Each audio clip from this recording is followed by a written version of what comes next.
Hey everybody. So today we are going to discuss compression.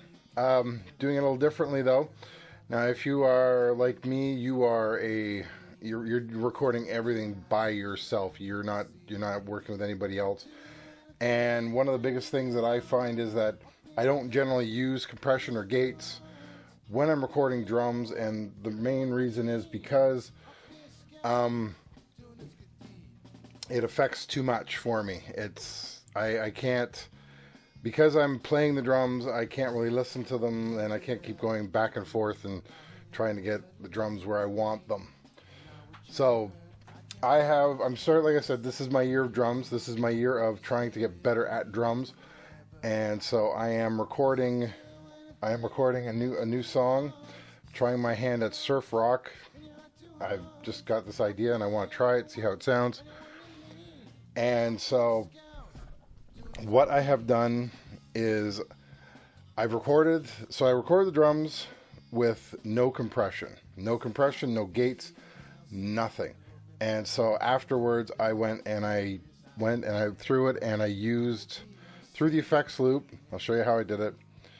I pushed it into the compressor and I pushed it onto another track so that I could have those tracks. Those are compressed now. They're nice. They're leveled. And so I did that so that I could just worry about that, and then take everything down and put a little noise gate on some stuff, and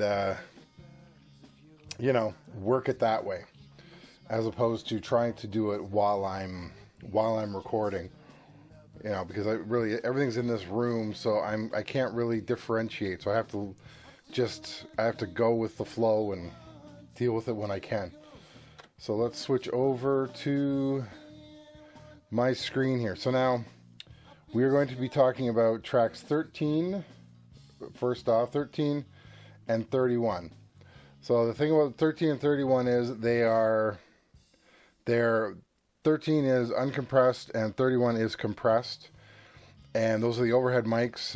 What I did to make so that I could run through the effects loop was I actually bounced track 13 over to 7 and 8.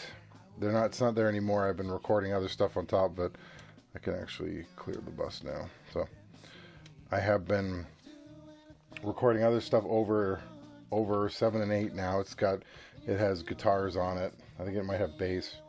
One of them might have bass. I can't remember. So I recorded the drums on 9. 9 is snare, 11 is kick, 13, 14 is overhead, 15, 16 is high tom. That's why they're all mono, because I switched them to mono so I'm not using up as much. 17, 18 is middle, and 19, 20 is low. And yeah, so for one of the first times, I'm actually pretty much using my entire drum set to record. Like, I actually played everything. I am working on getting my coordination better, my speed up. So, well, right now we're going to focus on just the snare, or the overheads. And so I will start by I'm going to put the solo on 13, 14. So you're going to hear what it sounds like. You can actually see how loud it gets here.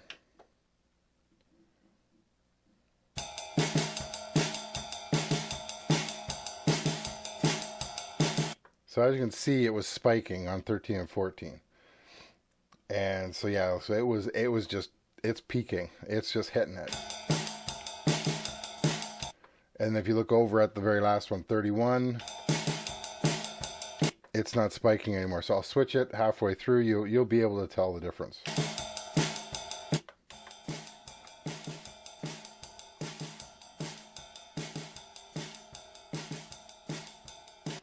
So as you can see, it's much cleaner.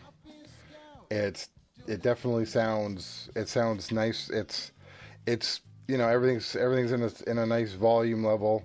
Now granted, like I said, it's lower, but that's great because you don't want it over like killing over the register. Now we'll go over to the, I think it's 1920 is the floor tom. Yeah, is 1920 is floor tom. And so I'm gonna turn down. I'm gonna turn 1920 up. We're gonna solo on that first. That's floor tom, and then the compressed and gated version is 2930. So I'll switch to that. Let's talk about that for a second. So you can hear, and you can see it is peaking as well. So now I'll switch it over to the better version.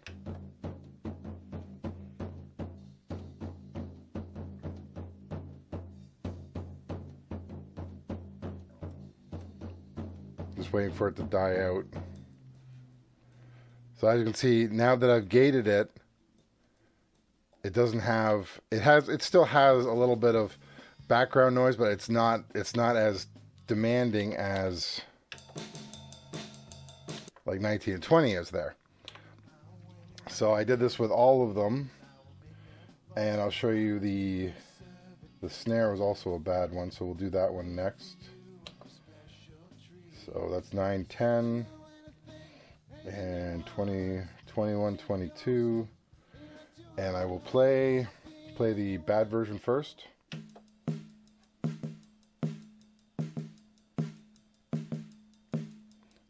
Now we'll switch.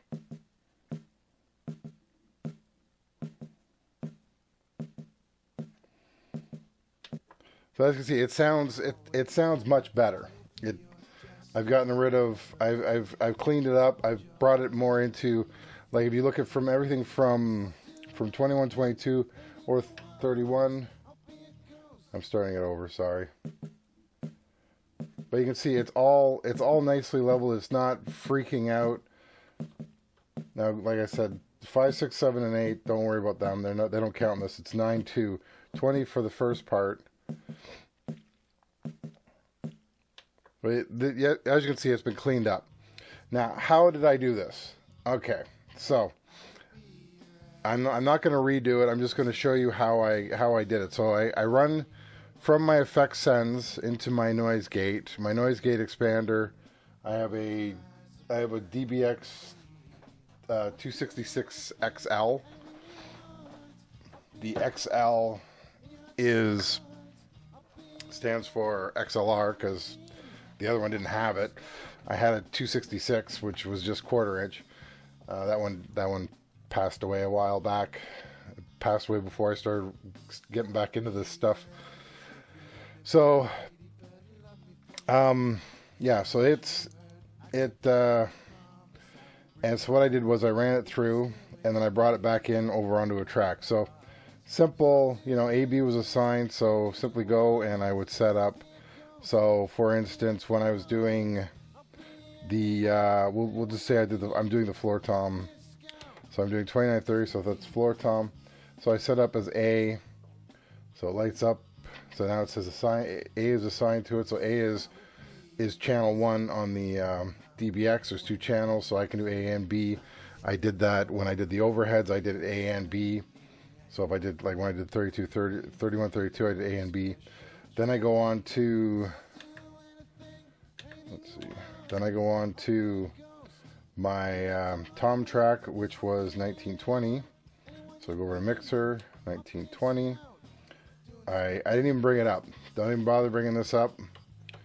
I go over to the effects loop 1, turn on pre, and then I just cranked the effects 1 up. And then I ran it through, so it would come on to 2930, and 2930 I would bring up to the middle, right there. Now right now it says right, it's all the way on the right side, as you can see. So then I would set that to record, and it would pull in from 1920. Since I have 1920 on pre, it just takes the signal that was recorded. Doesn't worry about doing any faders or stuff, just sends it through the effects loop. So it's going, before anything else, go in the effects loop. That's what you're saying here. So that way you don't have to sit there and listen to it, because you don't really want to listen to it. And then I send it through. It would compress it, and then I brought it back onto tracks 2930. So now from 2122 or 21 track 21 to track 32, I have it all nicely cleaned up, and it sounds much better. And I'll just play you a bit. Let's go back here. Let's just go back to home. So I'm going to just simply doing this by eye. Let me show you. Just leveling those tracks up. So then we'll start from here, which is the beginning. And as you can see, it's not playing. Why is it not playing? Oh, that's why. Let's do it again. I had solo down.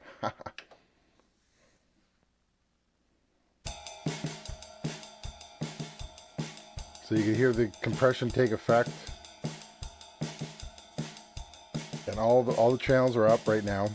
Doesn't mean I'm going to leave it like that when I record. But it is much cleaner than it was before. I'm just waiting for the chorus to come in, which should be about now.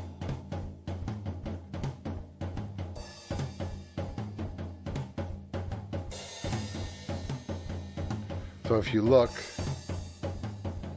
you can see that like these ones are just spiking, and these are all nice and, you know, just slightly going into the green. And that is the way you want it. So that is today's discussion. Thanks again for watching. I really don't have a lot to say today. I'm like I said, I'm working on this. I have about, my goal is to get about, I want an album finished by the end of the year. I want to get a couple songs out. I really want to clear the slate of everything that I've had sitting there that I haven't worked on for a while and get it out. I just want to record it, release it, and then that's it. Then I can start fresh in the new year. I know I'm not going to be able to do it all. That I already know. I'm not even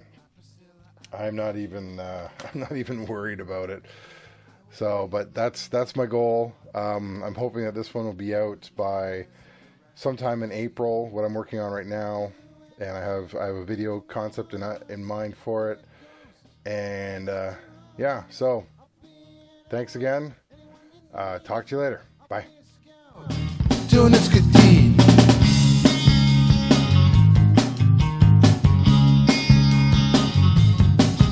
I will be your LBJ if you'll be my lady, but love me for me, not what you've heard. I can't break my promise, I won't break your heart if you